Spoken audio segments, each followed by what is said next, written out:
nós estamos tendo a imensa satisfação de receber, né, Carlos Bacelli, que é conhecido de todos nós, né, da nossa cidade, e nós vamos falar só um pouquinho a respeito dele, né, porque o currículo dele é imenso, nós vamos falar só um pouquinho.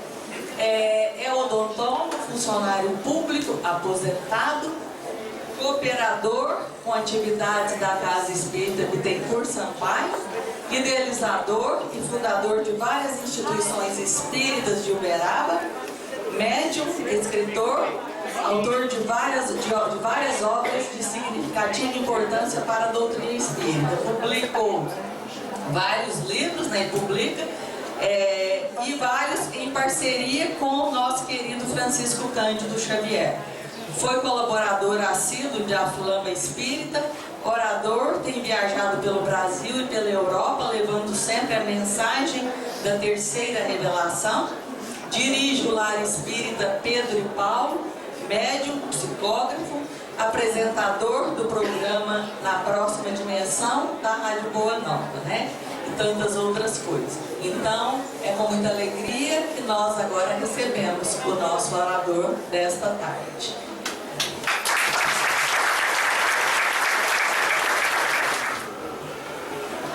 Prezados irmãos, queridas irmãs, que Jesus nos abençoe. É com grande alegria que nós estamos participando da realização desta feira.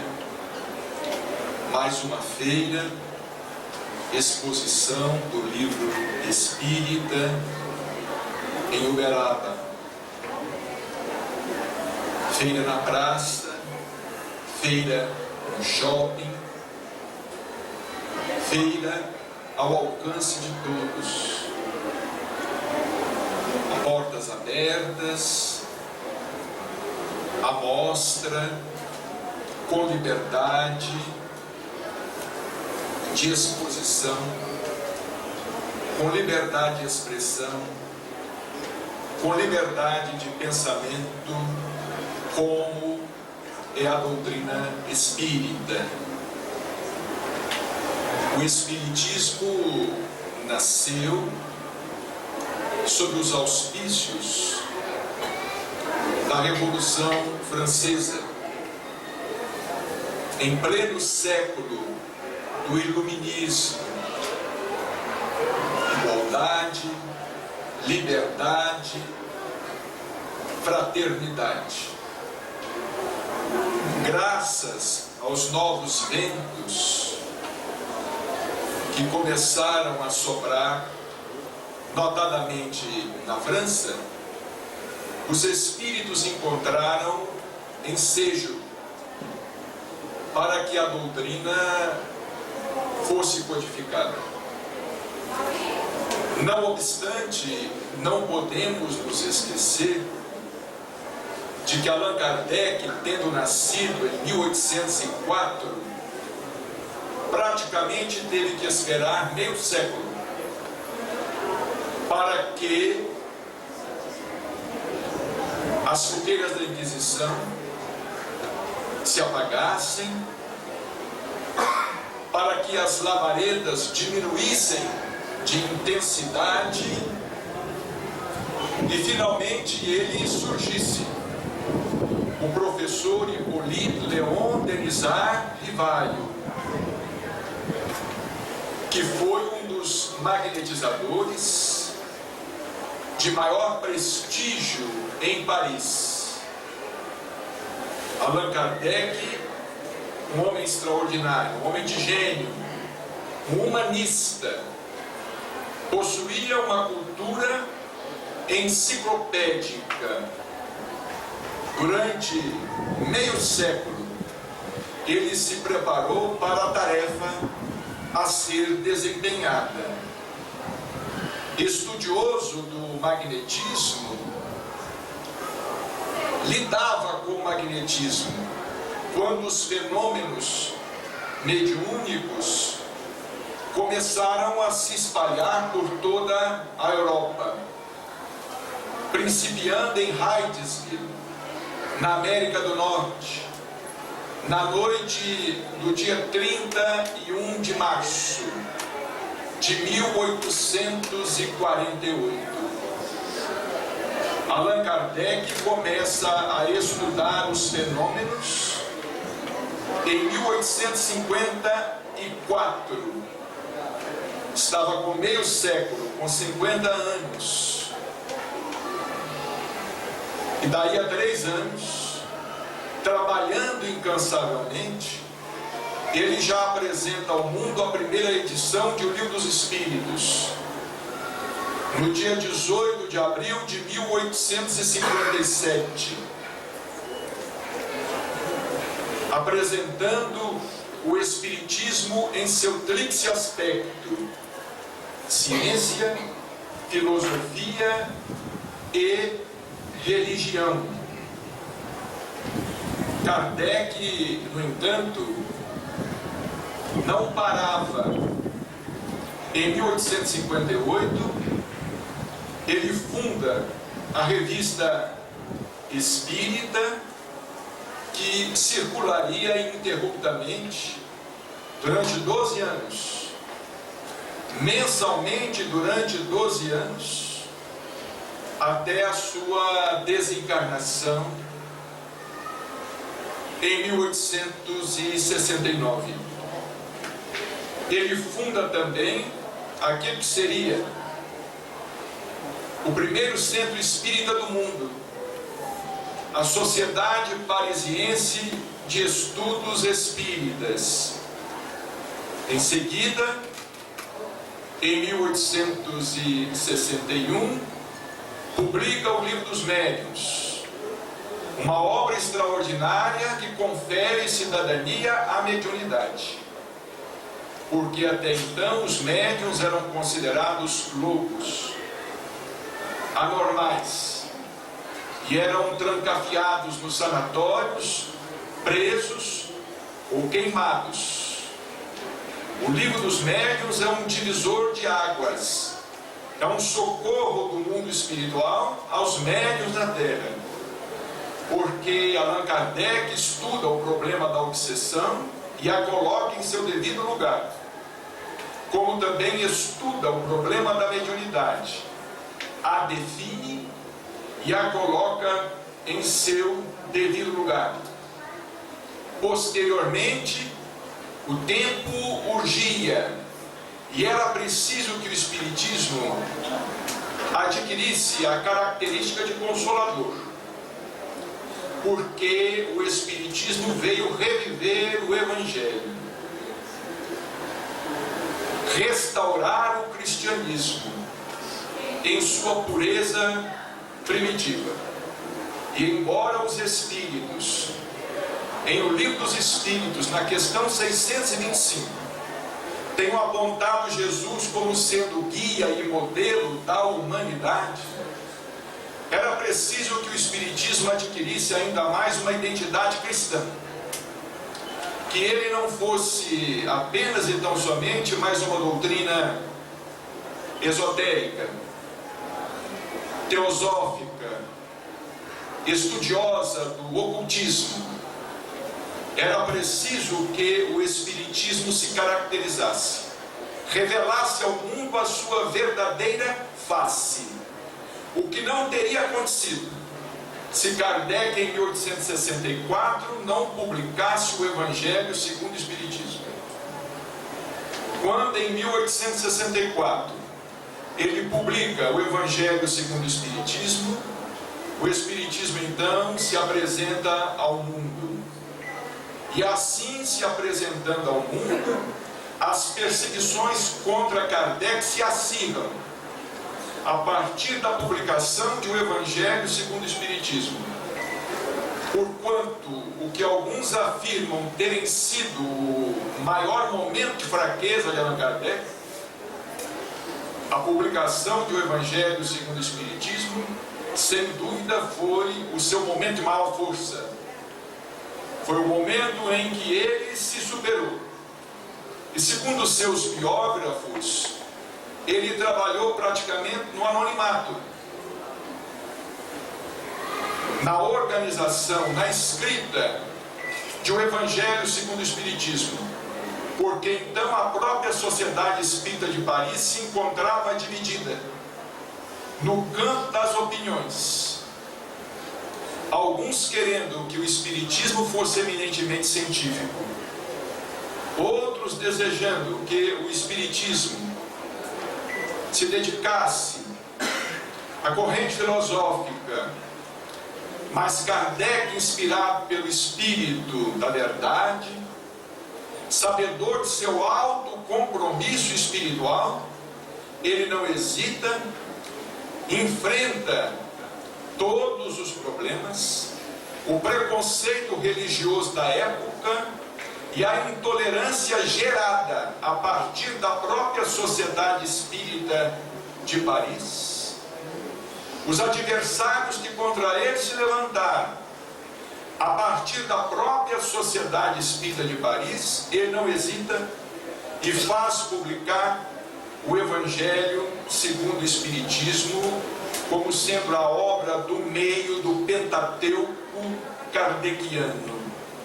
Livro dos Espíritos, Livro dos Médiuns, Evangelho segundo o Espiritismo, posteriormente o Céu e o Inferno e finalmente a Gênese em 1868, às vésperas de sua desencarnação, que ocorreria no dia 31 de março de 1869, pela ruptura de um aneurisma da aorta, quando ele mesmo estava se preparando para transferir residência com a sua esposa, Amélie Boudet, a doce Gabi, para a Vila dos Espíritas.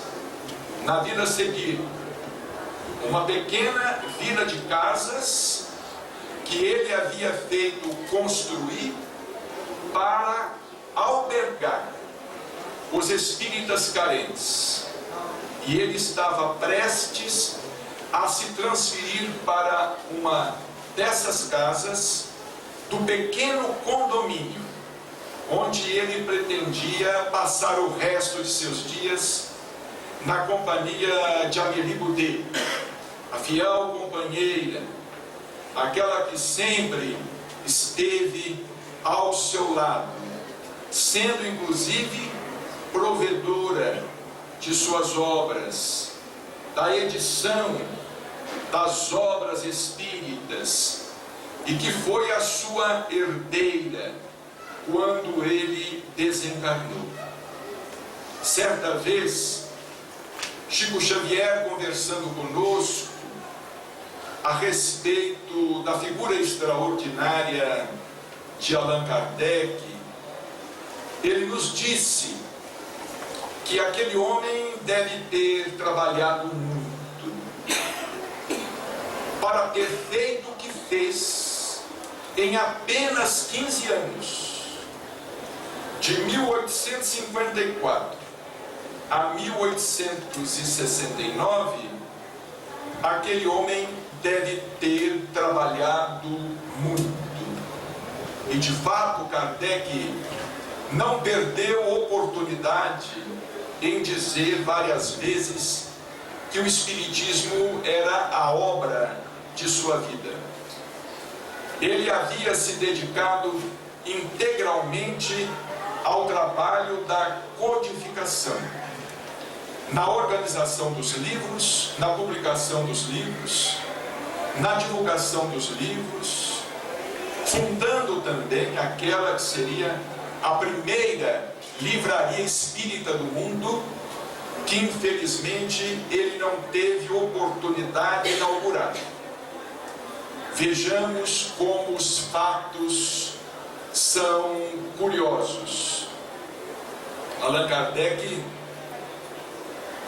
desencarnou no dia 31 de março de 1869, aquela que seria a primeira livraria espírita do mundo, foi inaugurada no dia 1º de abril de 1869, e Chico Xavier, o codificador reencarnado, legítimo continuador da obra, kardeciana, não resta dúvida, veio à Terra no dia 2 de abril de 1910. Os fatos se encadeiam. No terceiro dia, Jesus ressuscita. É crucificado numa sexta-feira, é morto numa sexta-feira. No terceiro dia, no domingo, ele ressurge. O codificador ressurge no terceiro dia. Desencarna no dia 31 de março. Volta à Terra depois de aproximadamente 40 anos. Tempo necessário para que ele se preparasse nas altas esferas, a fim de que agora pudesse ele mesmo ser médium das obras que os Espíritos pudessem escrever por seu intermédio. E nasce no dia 2 de abril. Nós nos recordamos que numa tarde, à sombra do abacateiro, Chico Xavier nos narrou essa história. Allan Kardec havia planejado a inauguração daquela que seria a primeira livraria espírita do mundo. Já havia expedido os convites para diversos confrades, residentes inclusive em outros países, na Bélgica, países próximos, na Suíça, países próximos à França. Mas as viagens eram feitas com muita dificuldade, porque as estradas eram inóspitas, o terreno era hostil, nevava muito, chovia muito e havia muita lama.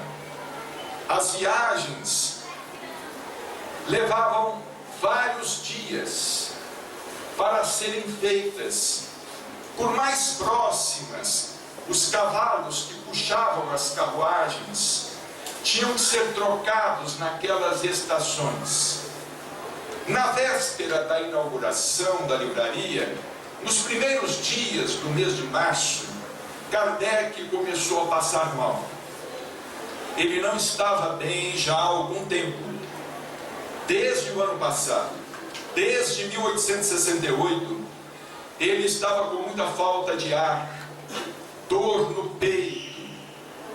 Essa falta de ar era agravada pelo clima frio da França, em Paris, porque Allan Kardec, para trabalhar, tinha que acender a lareira, e com a lareira acesa, ele respirava aquela fumaça pesada, aquela fumaça tóxica, e respirar para ele estava ficando cada vez mais difícil.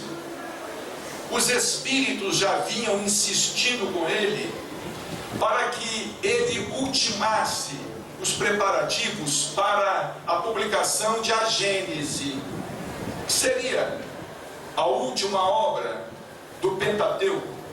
O Dr. Demeure, seu amigo, o Espírito da Verdade e outros espíritos amigos, se comunicando através de médiuns confiáveis, pediam a ele para que ele trabalhasse mais depressa, embora não se esforçasse muito.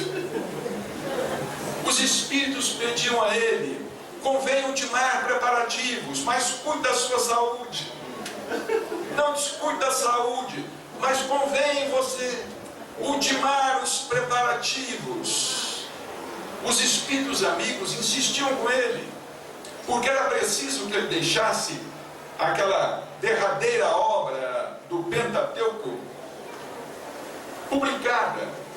Ele não estava se sentindo bem, e ele conversava com Amélie, sua esposa, que era uma mulher extraordinária, notável, professora, poetisa, miniaturista. Era uma mulher que garantia, inclusive, as despesas de casa, porque ela havia recebido mais de 100 imóveis na herança. Kardec não tinha nada. Prodigiosamente ou felizmente, ele havia sido mal sucedido nos negócios. E porque fora mal sucedido nos negócios, com um sócio lhe surrupiando as economias parcas, ele pôde se dedicar à codificação. E Amélie lhe dava respaldo.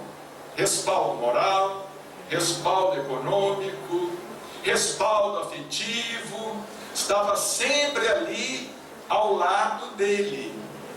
Amélie tentou convencê-lo a adiar a inauguração da livraria. Ele chamou Amélie e conversou com ela. Amélie, eu não estou me sentindo bem, mas nós precisamos inaugurar a livraria.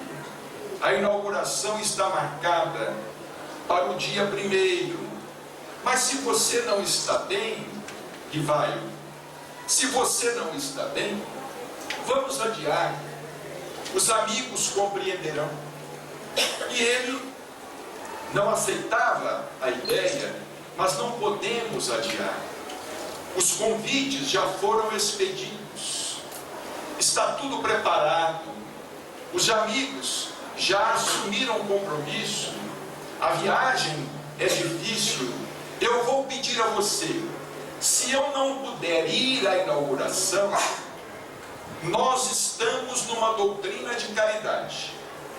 Se eu não puder ir à inauguração, em nome dessa doutrina de caridade, você irá em meu lugar? E ele perguntou a ela diversas vezes. E ela disse a ele, você pode ficar tranquilo, você irá, você conseguirá, mas se você não puder ir, eu irei. Em nome da caridade, eu irei. E na véspera ele desencarna. No dia 31 de março, Alexandre Delany, que era seu amigo, pai de Gabriel Delany, havia chegado quase no momento em que ele teve um mal súbito e caiu, o magnetizou rapidamente, aplicou-lhe passes, mas tudo em vão. O codificador havia desencarnado. E contou-nos Chico Xavier com muita propriedade, com a verve que pertencia apenas a ele, e que nós tivemos oportunidade de escrever nas páginas do livro Chico Xavier, A Sombra do Abacateiro, com outros detalhes mais enriquecedores. No dia 1º de abril de 1869, o corpo do codificador estava sendo velado ante a presença de vários amigos, quando a Amélie se levanta, ela que era 9 anos mais velha do que ele. Kardec estava com 65, ela estava com 74 anos de idade. Ela se levanta e pede licença ao corpo do marido, pede licença aos amigos que ali estavam presentes e vai cumprir com o seu dever de caridade. Vai e promove a inauguração daquela que seria a primeira livraria espírita do mundo. E nós não poderíamos deixar de nos referirmos a este fato nesta tarde memorável em que estamos aqui na praça, em que estamos aqui no shopping, diante da realização desta feira extraordinária, magnífica. E nós estávamos pensando, minutos antes da palavra nos ser concedida, falando a respeito do tema que propusemos, Espiritismo e Jesus. Nós estávamos pensando que Espiritismo é Jesus, e que Jesus no Espiritismo espiritismo é Chico Xavier. Ele tem a cara de Chico Xavier. Allan Kardec não teve tempo. Evidentemente que o tempo de Allan Kardec foi consumido por uma atividade intelectual intensa, embora a sua vida de apóstolo, porque existem muitos que observam o gênio de Allan Kardec e não conseguem perceber a grandeza de seus sentimentos. Allan Kardec, a exemplo de Sócrates, era um homem que lecionava gratuitamente para as crianças pobres em Paris. Allan Kardec havia construído uma vila de casas para amparar os espíritas perseguidos. E muitas vezes ele tinha a mesma atitude que costumava ter Chico Xavier, quando queria socorrer um amigo desempregado. Ele costumava colocar algum dinheiro no envelope e escrever por fora do envelope, como nós temos vários envelopes em nossa casa, recebidos nesta situação, da parte dos bons espíritos.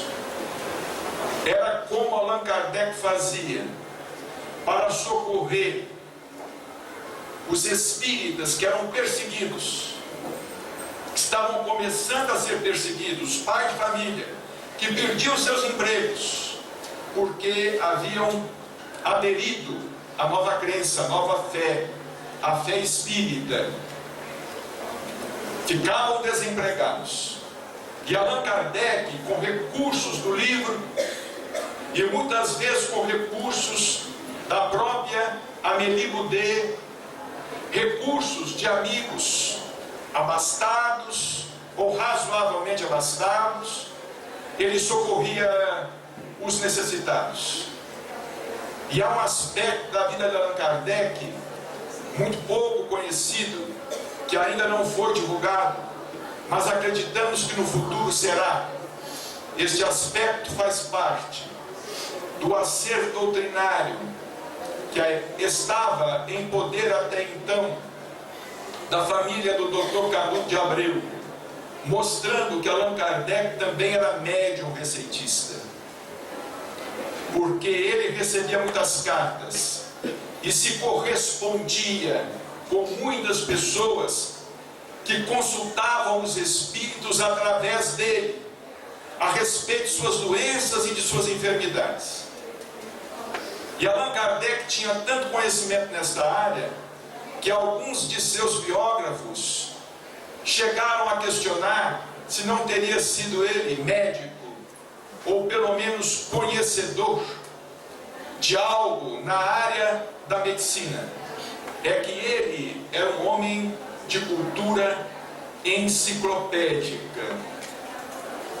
Nós voltamos a afirmar, no Espiritismo, a face cristã do Espiritismo, e isso é muito importante, porque se não fosse essa face cristã do Espiritismo, a doutrina espírita seria uma doutrina de filosofia reencarnacionista, como tantas outras que existem à disposição da humanidade.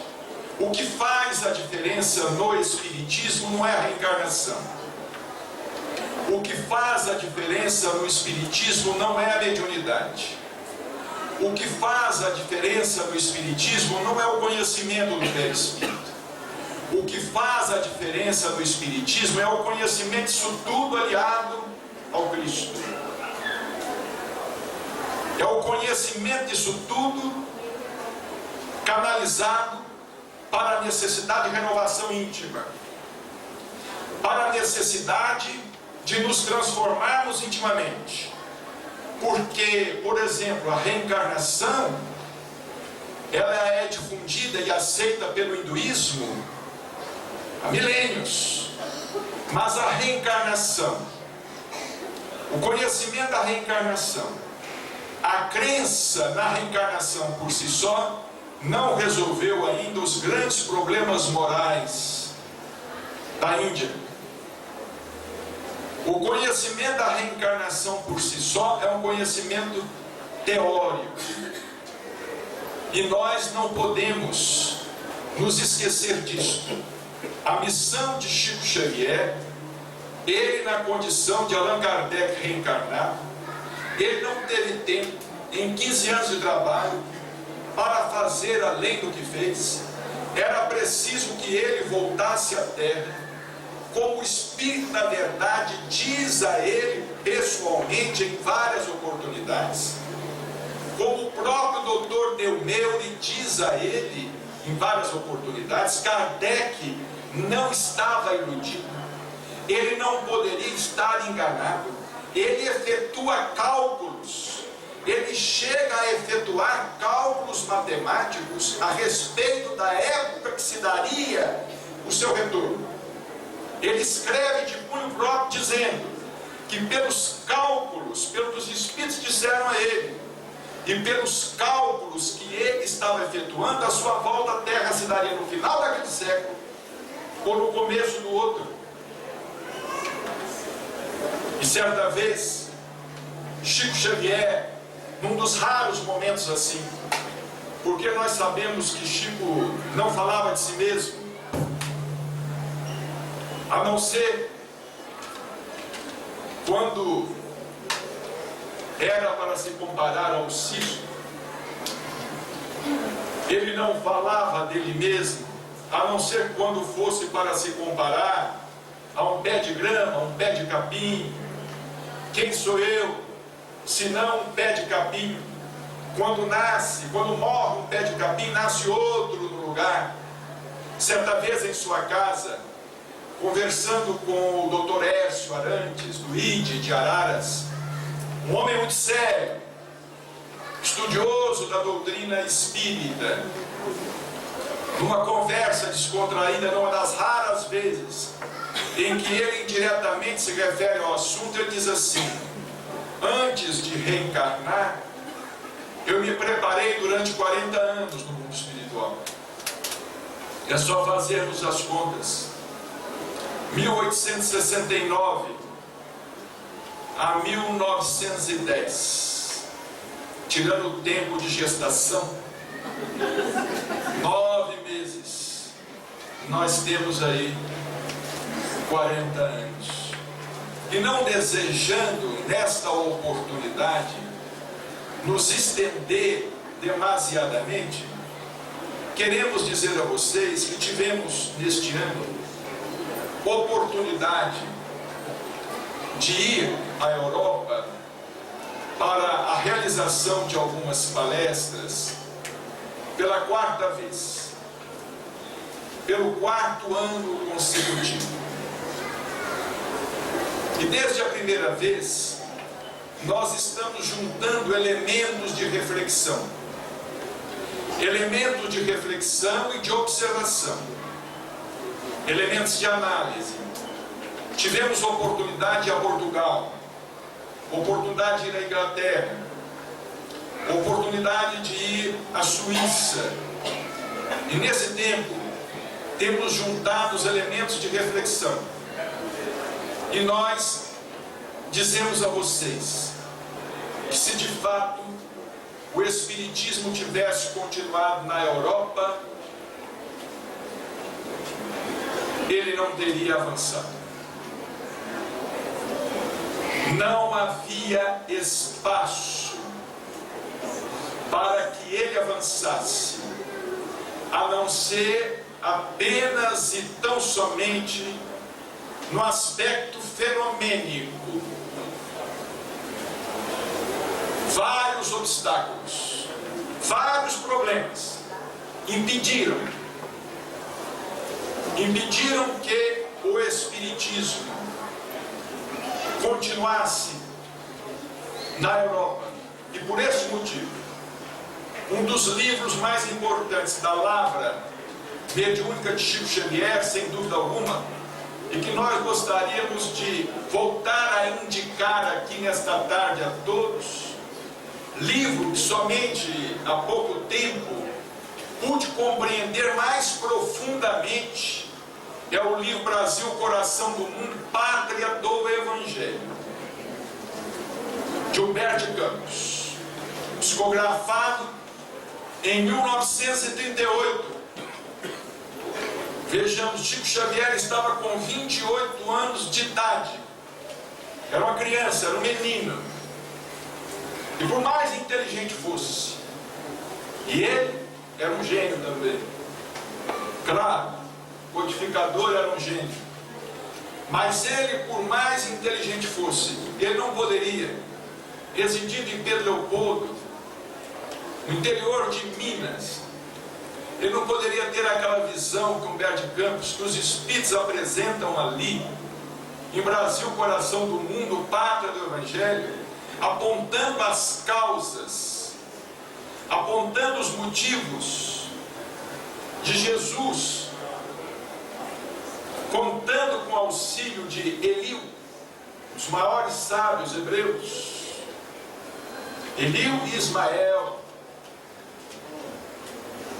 decide fazer com que a árvore do Evangelho seja transplantada para longe da Europa, que atravessasse o mar, o oceano, o Atlântico.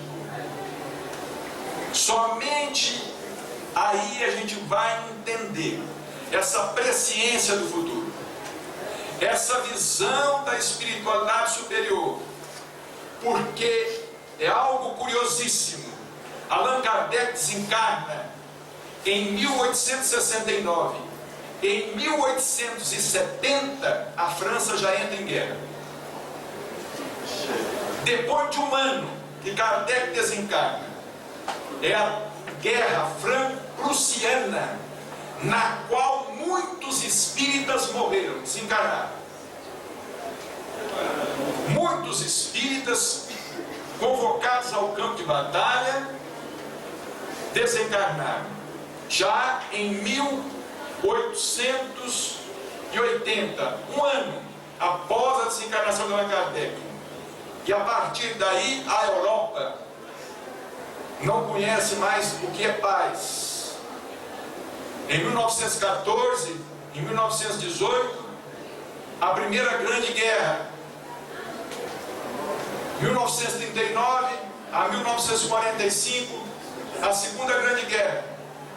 E isto sem levar-se em conta a luta que